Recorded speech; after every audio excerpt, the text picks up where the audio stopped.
Hello students, तो आज हम पार्ट 1 में है। हमारा नया चैप्टर है स्टूडेंट। सबसे अच्छी बात है कि हम फटाफट से सिलेबस करते हुए आ रहे हैं। तो आज बात करेंगे चैप्टर 5 की। चैप्टर 6 हमारा जो चैप्टर 4 है वो हम 6 से जो हम कंप्लीट करके आ चुके हैं। सो आप यहाँ पर देख लीजिएगा, चैप्टर 5 है हमारा एमर्जिंग मोड ऑफ बिजनेस। तो इसमें हम पढ़ेंगे बिजनेस के कितने टाइप के मोड होते हैं, यानी किन किन टाइप्स में बिजनेस होता है। ठीक है, वो हम इस चैप्टर में पढ़ने वाले हैं। तो बहुत ही खास चैप्टर होने वाला है। लेकिन जैसे कि मैं हमेशा बोलती हूँ, जिसका जितना वेटेज है उस चैप्टर का, उसे हम उतने हिसाब से करेंगे। ऐसा नहीं है कि 5 नंबर का उसका वेटेज है लेकिन हम उसे पढ़ सारा रहे हैं और बहुत फोकसली पढ़ रहे हैं, बहुत मेहनत से पढ़ रहे हैं। तो ऐसा हमें कुछ नहीं करना है। स्टार्टिंग में मैंने बोल दिया था, पहली वीडियो थी हमारे चैनल की, उसमें मैंने बोला था जिसका जितना वैल्यू उसको उतना उस हिसाब से पढ़ना है। ठीक है, जैसे कि हमारा चैप्टर 2 था जिसमें हमने sole proprietorship forms of business पढ़े थे। तो वो सबसे ज्यादा मार्क्स का था, यानी 20 मार्क्स का था, और वही हमने बहुत अच्छे से पढ़ा है। हर एक पार्ट उसका बहुत क्लियर करके मैंने बताया है। बट अगर फिर भी आप लोगों ने नहीं देखा तो जाकर देख लीजिए और चैनल को सब्सक्राइब कर दीजिएगा। सब्सक्राइब करने के बाद बेल आइकन क्लिक कर दीजिएगा। बेल आइकन क्लिक करने का बेनिफिट स्टूडेंट्स ये आपको कि अभी हमारा न्यू चैनल है, सिलेबस ऑन द वे है, सारा सिलेबस। तो इसलिए आपके पास जब भी 24 आवर के अंदर हमारी वीडियो अपलोड हो रही है तो आपको जैसी अपलोड हो जाएगी आपसे मिस नहीं होगी, और मिस नहीं होगी तो आप फटाफट उसको देख लीजिएगा। और नोट्स की फैसिलिटी मैंने बताई थी हमारे चैनल पर है free of cost. Effective study material, effective notes, handmade notes आपको मिल जाएंगे फ्री ऑफ कॉस्ट। बस आप कॉन्टैक्ट कर लीजिएगा, ठीक है। नहीं तो व्हाट्सअप नंबर, मेल, हमारा इंस्टाग्राम, कहीं पर भी आप हमें कॉन्टैक्ट कर सकते हैं, नहीं तो कमेंट सेक्शन। ठीक है, आज बात करेंगे चैप्टर 5 की एमर्जिंग मोड ऑफ बिजनेस। ये जो पार्ट होने वाला है ज्यादा बड़ा नहीं होगा इसमें, क्योंकि हम एक ही टॉपिक कवर करेंगे। ठीक है, क्योंकि ये जो चैप्टर है काफी बड़ा नहीं है, ज्यादा बड़ा नहीं है। 2 से 3 पार्ट में कवर हो जाएगा, जिसमें से कि एक पार्ट मैं आपको अभी बता रही हूँ जिस वीडियो में आप सुन रहे हैं मुझे। और बाकी के चैप्टर्स की जाके प्रीवियस वीडियो देख लीजिए, क्योंकि हमें छोड़ना नहीं है कुछ भी। हर एक चीज बिल्कुल क्लियर करके चलनी है, यही सर बेस ही क्लियर करके चलना है। ठीक है, तो चलिए शुरू करते हैं। आज की अगर मैं चैप्टर के वेटेज की बात करूं, जैसे कि मैं हर चैप्टर के हर वीडियो के वेटेज की बात करती हूँ कि उस चैप्टर का कितना वेटेज है। अगर इस चैप्टर के वेटेज की बात करूं सीबीएसई के अकॉर्डिंग, जो टर्म 1 के अकॉर्डिंग आपका जो एग्जाम आने वाला है, ये 10 मार्क्स का वेटेज है इस चैप्टर का कुल। ठीक है, जो 6 चैप्टर हमने पढ़ा था उसका 12 मार्क्स का वेटेज था, वो मैंने उस वीडियो में बताया था। लेकिन फिर भी मैं एक बार बता देती हूँ, चैप्टर 6 का जो वेटेज था वो 12 मार्क्स का वेटेज था, जो कि बहुत ही इंपॉर्टेंट नंबर है। 12 नंबर कोई कम नहीं होता है, जिसमें से कि 12 सोच लीजिए, या तो ट्रू फॉल्स भी आ सकते हैं, मिक्स करके आएंगे। ट्रू फॉल्स आएंगे 12 नंबर में, मैचिंग आएगी और फिल इन द ब्लैंक्स आएंगे, एंड हमारा एमसीक्यू तो आने ही आने हैं। ठीक है, तो हमें हर चीज के लिए तैयार रहना है, हर तरीके से। तो चलिए शुरू करते हैं आज का चैप्टर, नया चैप्टर एंड उसका पार्ट 1। ठीक है, तो बात करते हैं चैप्टर के मीनिंग की, यानी एमर्जिंग मोड ऑफ बिजनेस, यानी बिजनेस के कितने टाइप्स, कितने मोड्स हमें पढ़ने, कितने इंपॉर्टेंट मोड्स हमें यहाँ पे पढ़ने हैं, कितने टाइप्स में बिजनेस होता है, वो सारा हम इस चैप्टर में पढ़ेंगे। और किन किन कैटेगरी में बिजनेस होता है, कैसे कैसे बिजनेस होता है, वो सारी चीजें हम पढ़ेंगे इसमें। ठीक है, और किन किन कैटेगरीज, किन किन ग्रुप्स में बिजनेस होता है वो भी हम यहाँ पे पढ़ने वाले हैं। तो चलिए शुरू करते हैं। पहले बात करेंगे meaning of E business. E business का मतलब क्या है? देखो, बहुत सारे स्टूडेंट्स को पता होगा, क्योंकि आज आईटी सेक्टर इतना बढ़ गया है। आपने देखा होगा इंस्टाग्राम, फेसबुक और बहुत सारे सोशल मीडिया ऐप हैं। और सोशल मीडिया ऐप भी छोड़िए, ऑनलाइन बिजनेस आज इतना फेमस हो गया है। हर एक बंदा अगर आज ऑफलाइन नहीं आ रहा तो कहीं ना कहीं वो अपना लॉस कर रहा है। ई बिजनेस का मतलब यहाँ पे स्टूडेंट्स ये है, जितना भी बिजनेस हमारा होता है, जितनी भी सेलिंग, परचेजिंग, जितना भी हम अपने कस्टमर से बात करते हैं, सब ऑनलाइन होता है, इंटरनेट के थ्रू होता है। ये बोल लीजिए सीधा सीधा।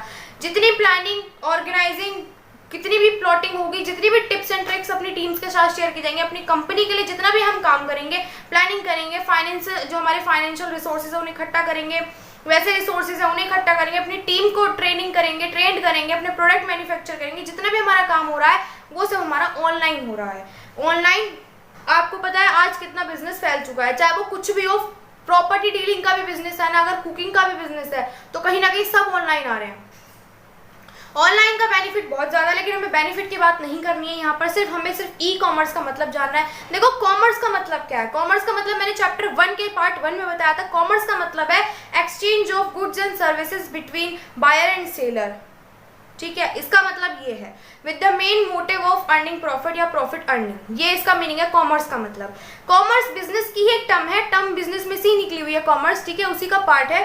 तो इसमें ज्यादा टफ लेने की जरूरत नहीं कि कॉमर्स आ गया तो क्या आ गया, पहले वाला बिजनेस जैसा तो नहीं है, ये बिजनेस जैसा तो नहीं है। इसमें ज्यादा कंफ्यूज होने वाली बात नहीं है, मैं आपको यहाँ क्लियर कर दीजिए। बाकी अगर आप पूरा क्लियर ब्रीफ में जाते हैं तो आप चैप्टर 1 के पार्ट 1 में जाइएगा, वहां पे आपको हर चीज डिटेल में मिलेगी। बात करते हैं ई कॉमर्स। जैसे कि मैंने आपको मीनिंग बताई दिया है, सारा जो हमारे बिजनेस की सारी ट्रांजेक्शन, सारी चीज़ें जो हो रही है बिजनेस से रिलेटेड, वो हो रही है हमारे इंटरनेट के थ्रू ही। हमारा पेमेंट सिस्टम है, इंटरनेट के थ्रू हमारा कम्युनिकेशन सिस्टम है, इंटरनेट के थ्रू हमारा ट्रेनिंग सिस्टम है, इंटरनेट के थ्रू हमारा सेलिंग परचेजिंग होता है। तो सारी जो एक्टिविटीज़ होती है बिजनेस की वो सारी ऑनलाइन के थ्रू होती है। और इसमें भी टीम्स काम करती हैं, एक्टिविटीज़ काम करते हैं, ग्रुप्स काम करते हैं। वो ग्रुप्स कौन कौन से वो हम जानेंगे इसमें, ठीक है। आपको और क्लियर, अभी तो आपको थोड़ा लग रहा होगा, बट अभी जब इस टॉपिक पे आएंगे, नीचे वाले टॉपिक पे, आपको और चीजें क्लियर होती चली जाएंगी कि एक्चुअल में है क्या। हम इसे रियल लाइफ में देख चुके हैं। अभी आपको ऐसा लग रहा होगा कि आपने नहीं देखा है, बहुत सारे स्टूडेंट्स को पता होगा जो आईटी सेक्टर में इस टाइम मौजूद हैं, जिनको ज्यादा इन्फॉर्मेशन है आईटी सेक्टर की, ठीक है। अब बात करेंगे स्कोप ऑफ ई बिजनेस की। स्कोप कहाँ कहाँ है ई बिजनेस का, यानी कहाँ कहाँ ये बिजनेस होता है ई बिजनेस, किन किन पार्टीज के बीच में ये ई बिजनेस होता है, कौन कौन इसे करता है और कैसे करता है, ये सारी चीजें हम इन पॉइंट्स में पढ़ेंगे। अब सबसे पहली जो पार्टी है यहाँ पर, यानी वो कहाँ कहाँ होती है। जैसे मैं बोलूँ आज बीकॉम का स्कोप कहाँ कहाँ है, कहाँ कहाँ आपको जॉब मिल सकते हैं बीकॉम करके, कहाँ कहाँ आपको बीबीए करके जॉब मिल सकती है, कहाँ कहाँ आपको बीटेक करके जॉब मिल सकती है। तो कहाँ कहाँ आ रहा है ना, तो यहाँ पर भी है कौन कौन पार्टी और कहाँ कहाँ ये बिजनेस परफॉर्म होता है, कहाँ कहाँ इसका स्कोप है। बात करेंगे पहला B2B, यानी बिजनेस टू बिजनेस। अब ये कॉमर्स कैसा है, यानी ये ग्रुप कैसा है। बिजनेस टू बिजनेस का मतलब है स्टूडेंट्स की बिजनेस टू बिजनेस जो ट्रांजैक्शंस हो रही हैं, यानी प्लानिंग हो रही है। जैसे मान लीजिए बहुत सारे बिजनेस होते हैं, आपस में कोलैबोरेशन करके काम करते हैं, यानी साथ में मिलकर काम करते हैं, तो उनके बीच में वो डिस्ट्रीब्यूट, मतलब वो एक्सचेंज हो गया, वो भी एक तरीके का बिजनेस की प्लानिंग कर रहे हैं और बिजनेस करने की प्लानिंग कर रहे हैं और बिजनेस कर रहे हैं। तो ये क्या हो गया, B2B, यानी बिजनेस और बिजनेस के बीच में दो पार्टीज है बिजनेस की, दोनों ही बिजनेस की हैं जो बिजनेस कर रहे हैं, चाहे बड़े छोटा हो बिजनेस हो चाहे बड़ा बिजनेस हो। तो उनके बीच में जो भी कॉमर्स से, जो भी गुड्स से रिलेटेड बिजनेस हो रहा है, बिजनेस जो हो रहा है वो B2B यानी बिजनेस टू बिजनेस पार्टी के बीच में हो रहा है। यहाँ पर किसी का कोई मतलब नहीं है, यानी बिजनेस का ही एक पार्टी है और दूसरी पार्टी भी बिजनेस की है, यानी ये भी बिजनेस है और ये भी बिजनेस है। वो बात अलग है, अलग अलग कंपनी है, अलग अलग मैन्युफैक्चरिंग यूनिट है, अलग अलग फर्म है, अलग अलग एंटरप्राइज है, नाम अलग अलग हो, या तो वो कॉमर्स, या तो वो कोलैबोरेशन की बात करेंगे, या फिर वो अपने अपने सीक्रेट्स या अपने अपने लॉसेस या अपने अपने प्रॉफिट शेयर करेंगे, है ना, इस तरीके की चीजें। B2C कॉमर्स यानी बिजनेस टू कस्टमर, ये तो कॉमन है, हर कोई जानता है बिजनेस टू कस्टमर। आज बिजनेस वाला जो सप्लायर है वो बेच रहा है, सेल कर रहा है, और कस्टमर क्या कर रहा है, परचेज कर रहा है। ये तो कॉमन है, हमें भी पता है, बिजनेस टू कस्टमर, ठीक है। C2C का मतलब है कस्टमर टू कस्टमर, यानी OLX। इसको आप बोल सकते हो फ्लिपकार्ट, अमेजोन, इस तरीके की चीजें, है ना। इसको हम बोल सकते हैं OLX। OLX पे क्या होता है, चीजें पुरानी बेचो चाहे नहीं बेचो, लेकिन कस्टमर को ही बेच रहा है ना। आज मीशो है, मीशो आपने सुना होगा, बहुत अभी काफी फेमस हो चुका है। मीशो पे ऐसा कुछ नहीं है कि आप सप्लायर पर्टिकुलर बिजनेसमैन हैं। अगर आप कस्टमर में बाई चांस आपने किसी से माल लेते हो, आप ऑफलाइन वर्क करते हो और आपको लगा कि मीशो अच्छा ऐप है, तो आप पहले वहाँ कस्टमर बने, पहले मतलब आप किसी के कस्टमर बने। जैसे मैं एक डायरेक्ट सेलर की बात करूँ, डायरेक्ट सेलर यानी जो नेटवर्क मार्केटिंग में होते हैं, वो क्या करते हैं, वो खुद ही पहले कस्टमर बनते हैं, खुद ही कंज्यूमर बनते हैं, फिर बाद में डिस्ट्रीब्यूटर बनते हैं। डिस्ट्रीब्यूटर में क्या कहते हैं, उनके पास कुछ प्रोडक्ट कंपनी के होते हैं और जरूरी नहीं कंपनी से उठा सकते हैं, तो वो क्या करें, पहले खुद कस्टमर बने, कस्टमर तो वो है ना, तो क्या करना है, यहाँ पे कस्टमर टू कस्टमर इन्वॉल्व होता है कि वही सेल परचेजिंग करते हैं आपस में। जो सबसे बड़ी एग्जांपल है इसका, परफेक्ट एग्जांपल OLX। अब जरूरी नहीं है वहाँ पे वहाँ पे ये सिस्टम है कि पुरानी चीजें बेची और सेल की जाती हैं, बट बेची तो जाती है, कस्टमर्स के बीच में सेलिंग परचेजिंग होती है। ऐसा तो नहीं हम बिजनेस वाले बीच में आ गए, वो आपस में एक दूसरे का एड्रेस डाल देते हैं, आपस में प्रोडक्ट का प्राइस डाल देते हैं, फिर कोई खरीद लेता है जाके। मतलब ओवरऑल ऐप बहुत अच्छा है। बात करें intra B commerce. Intra B commerce का मतलब क्या है, इंट्रा बी अलग है, बी कॉमर्स। इंट्रा का मतलब है इनसाइड, हर चीज को बिल्कुल डिटेल में समझ के चलो तो कोई चीज टफ नहीं लगेगी। इनसाइड, इंट्रा का मतलब है इनसाइड मतलब अंदर, और बी कॉमर्स का मतलब है कि बिजनेस, बी का मतलब है बिजनेस। तो यानी जो भी पार्टी इन्वॉल्व है ई कॉमर्स में, यानी जो ऑनलाइन बिजनेस कर रही है, इंटरनेट के थ्रू जो बिजनेस कर रही है, वो बिजनेस के अपने अंदर की पार्टीज इन्वॉल्व है, यानी बिजनेस भी है, उसके अंदर के डिपार्टमेंट्स इन्वॉल्व है। अब सबसे एग्जांपल लेके बताती हूँ मैं आपको।